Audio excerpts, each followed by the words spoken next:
vem para mais um momento de edificação, momentos de esclarecimento e conhecimento da fé. Vamos aqui ler a palavra de Deus no Evangelho segundo escreveu Mateus, capítulo 3. Vamos ler o versículo 10 e o versículo 11. E também agora está posto o machado, a raiz das árvores. Toda árvore, pois, que não produz bom fruto, é cortada e lançada no fogo. Guarda isso aí. Versículo 11. E eu, em verdade, vos batizo com água, para o arrependimento, mas aquele que vem após mim é mais poderoso do que eu, cujas alparcas não sou digno de levar. Ele vos batizará com o Espírito Santo e com fogo. Ele vos batizará com o Espírito Santo e com fogo. Vamos concluir aqui o versículo 12. E em suas mãos está a pá, e limpa a sua eira, e recolhe no celeiro o seu trigo, e queimará a palha com fogo, que nunca se apagará. Isso aqui é o juízo, tá? Isso aqui João está tratando do juízo. Vamos lá entender um pouco o que a gente pode aprender aqui. Dentro desse contexto, João Batista, o batizador, ele está cumprindo o ofício que o Pai deu a ele. João Batista, o batizador, ele foi levantado por Deus para preparar o povo de Israel para receber o Messias que estava prometido nas Escrituras. E essa preparação que João Batista trabalhava para preparar o povo era através da mensagem que ele pregava de arrependimento, só que esse arrependimento aqui não é o arrependimento para o homem receber remissão de pecados. Esse arrependimento só por Jesus. Mas vem para cá. O texto vai dizer que João Batista pregava no deserto o arrependimento para a remissão de pecados. Só que isso aqui não está se referindo à remissão do pecado para a vida eterna com Deus. Porque isso só por Jesus. E Jesus ainda vinha para cumprir o ofício, a missão, executar a obra que iria levar as pessoas para a justificação através de Jesus Cristo. Então, você tem que entender, João Batista não pregava o Evangelho. O Evangelho vai ser pregado por Jesus depois que João Batista é preso. Vem Jesus e agora começa a pregar as boas novas. Isso está lá em Marcos, capítulo 1, versículo 14 e o 15. Se você quiser conferir, seja prudente, vai examinar as Escrituras.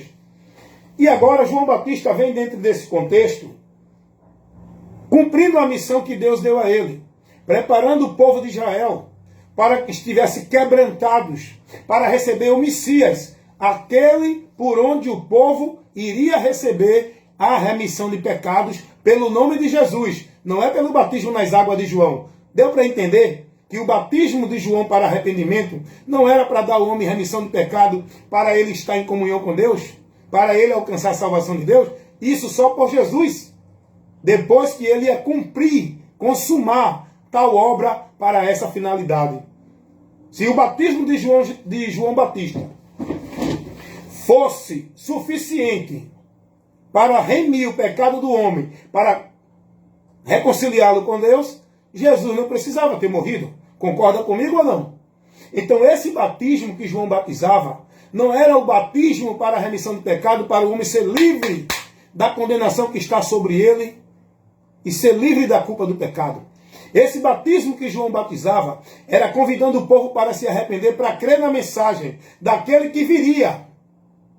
Não era o Evangelho. O Evangelho é pregar aquele que veio, que já cumpriu a obra para nós. João Batista não pregava o Evangelho.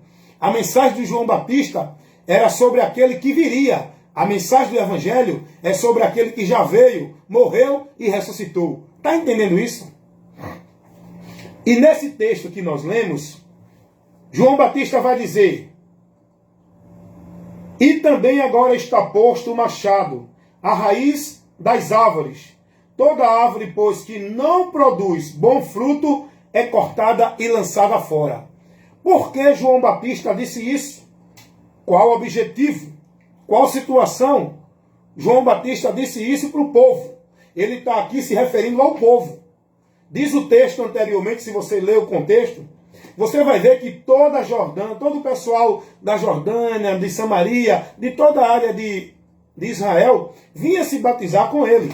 Vamos ver aqui o versículo 5. Então ia ter com ele Jerusalém, toda a Judéia, toda a província adjacente ao Jordão. Todo esse povo dessas regiões ia ter com João Batista para ouvir a mensagem dele e estar dentro daquela mensagem que ele pregava para aguardar o Messias. Só que esse povo, ele não vinha com o coração puro, quebrantado, com o propósito de receber o Messias. Não tinha nele o interesse no coração. Arrepender é o coração verdadeiro para Deus, voltado para ele. Arrependimento fala de mudança de entendimento. Esse povo aqui ouviu a mensagem de João Batista, mas ficava do mesmo jeito. Eles não tinham transformação no interior.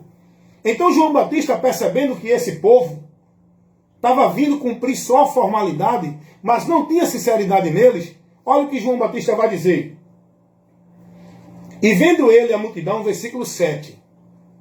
Vendo ele a multidão dos fariseus e dos saduceus, que vinha ter com ele para ser batizado, dizia-lhes: raça de víboras, quem vos ensinou a fugir da ira futura? Produzam frutos dignos de arrependimento e não presumam de vós mesmos. Agora sim, o texto que nós lemos está dentro desse contexto. João Batista agora vai advertir os religiosos que vinham viver a formalidade. Diz o texto que eles vinham, mas não com arrependimento.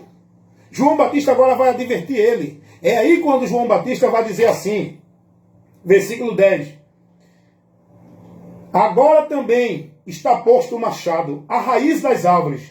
Toda árvore, pois, que não der bom fruto, é cortada e lançada no fogo. João Batista está falando do juízo que vem de Deus para o povo, que não tem o verdadeiro arrependimento, que não se voltar para Deus. Dar bons frutos é a convenção a Cristo, para que a graça de Deus opere nas nossas vidas. Dar bons frutos é se submeter à vontade de Deus, é viver na direção da vontade de Deus. E isso você não pode fazer sem o Espírito Santo. Eu vou chegar aí. Então João Batista vai advertir esse povo.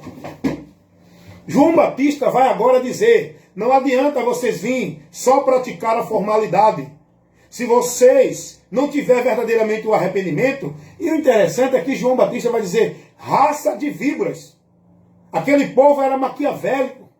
Aquele povo era sorrateiro. Não era verdadeiro. Aquele povo vinha, mas não tinha verdade neles. E João Batista vai dizer: vocês têm que se arrepender. Produzam fruto digno de arrependimento. Que fruto digno de arrependimento é esse? Mudança de atitude, mudança de entendimento, mudança de comportamento interior. Não adianta mudar as vestes exterior e o comportamento interior não mudar. Arrependimento verdadeiro começa no interior. A transformação do nosso entendimento para uma vida na direção de Deus. Esse é o arrependimento verdadeiro. Aonde começa a transformação de Deus? Não é na troca de roupa, é na troca de entendimento. É o entendimento transformado. E João Batista vai dizer agora: toda árvore que não der bom fruto vai ser cortada e lançada no fogo. Cortada é separada. Não vai ter vida com Deus. Não tem comunhão com Deus. E o pior de tudo, vai ser separada de Deus e lançada no fogo. O fogo fala do juízo. O fogo eterno. Tormento eterno. Isso fala de juízo, irmão. Agora vamos para o versículo 11. O que diz João Batista, o que a palavra nos revela.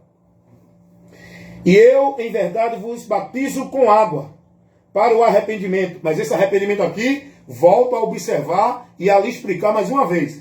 Esse arrependimento aqui não é o arrependimento que Paulo pregou. Arrependei-vos e credes no Evangelho. Arrependei-vos, porque Deus quer que todos os homens se arrependam. Esse arrependimento aqui é por Jesus. O arrependimento para você receber de Deus a remissão de pecados é por Jesus.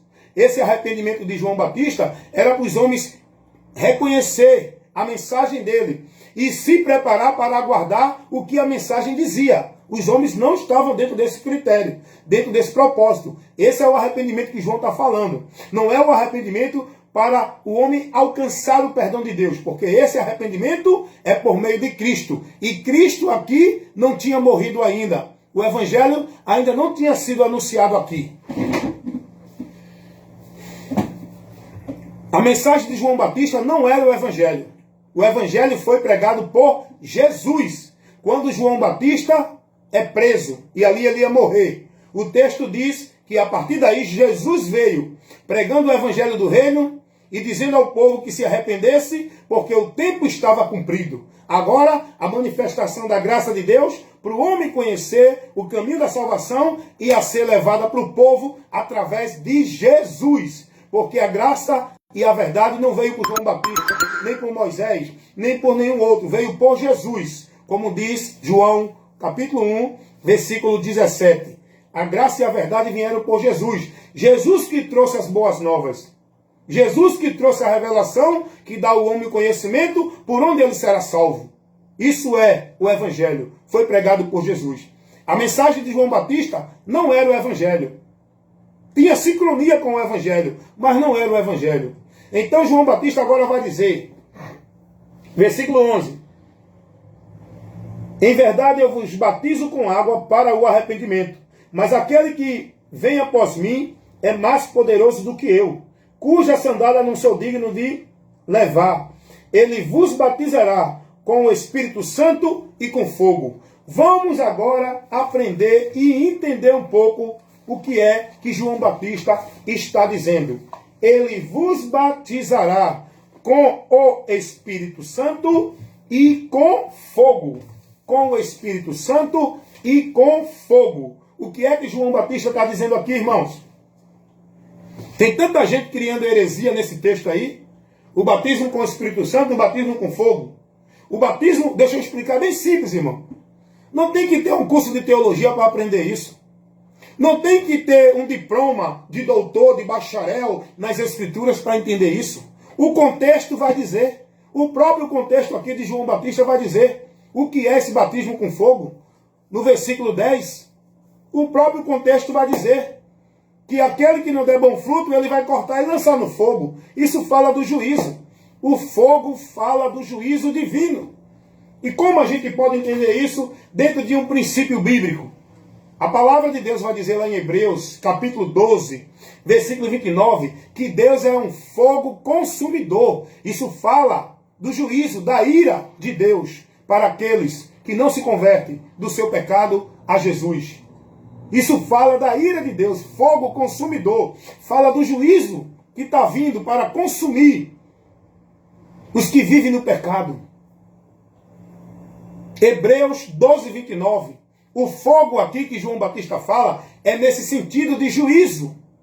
Agora a gente vai ler outro texto que vai nos esclarecer e nos dar um entendimento muito melhor.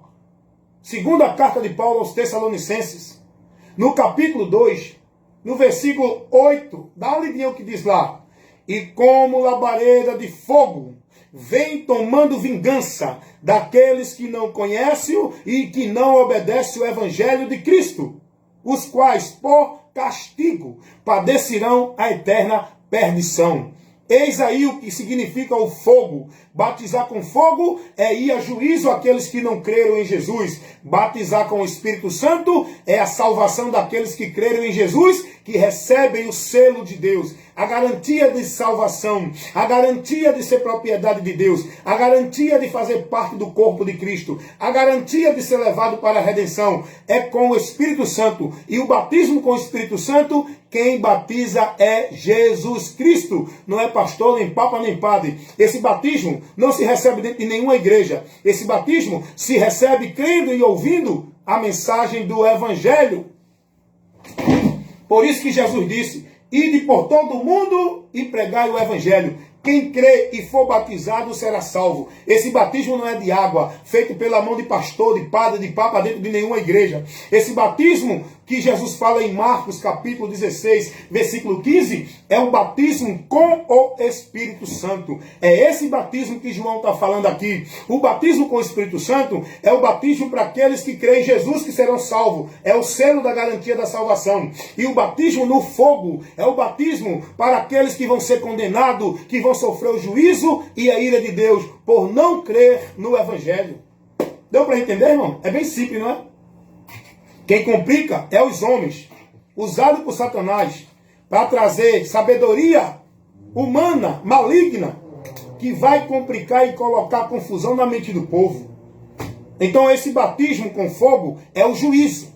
Esse batismo com o Espírito Santo é a salvação para aqueles que vão crer, que vão receber o Espírito Santo. E Paulo diz, Efésios capítulo 4, versículo 30, não entristeçais o Espírito Santo de Deus, no qual estáis selado para o dia da redenção. O batismo com o Espírito Santo é o selo de Deus, que identifica quem é dele. Vou repetir novamente, para você entender. Tem muita gente achando que é de Deus, porque está nessa ou naquela igreja. O que identifica, o que torna uma pessoa ser de Deus, porque quem conhece quem é de Deus é o próprio Deus. Deus conhece os que são seus. É o que está escrito na primeira carta de Paulo, na segunda carta de Paulo a Timóteo. O indivíduo que é de Deus, o selo que garante o indivíduo ser de Deus, não é guardar o sábado, não é ser batizado, tomar ceia, não é estar dentro de nenhuma igreja evangélica ou qualquer outra. O selo de Deus é a Bíblia, viu, irmão? Estou aqui pregando o que a Bíblia diz. Eu estou levando a luz de Deus para eliminar você desse entendimento de trevas que você está vivendo e firmado sua fé nele. Se converta à verdade, o que a palavra revela. A luz de Deus para guiar você no caminho da salvação é Jesus. É a verdade que ele nos trouxe. Então, o que identifica uma pessoa de Deus, o que torna uma pessoa ser de Deus, é o Espírito Santo. Vamos ver isso? Efésios 4:30. Não entristeçais o Espírito Santo de Deus, no qual estáis selado para o dia da redenção. É o dia da salvação quando Jesus vier. Agora vamos ver o que diz também Romanos capítulo 8, versículo 9. Quem não tem o Espírito de Cristo, esse tal não é dele. De Deus é quem tem o Espírito Santo.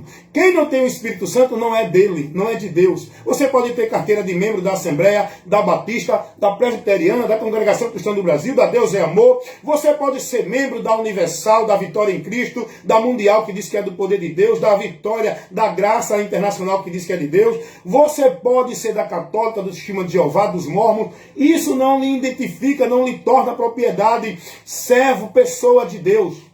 Quem é de Deus é quem está selado com o Espírito Santo. E para ter o selo do Espírito Santo, é preciso crer em Jesus, como as Escrituras revelam.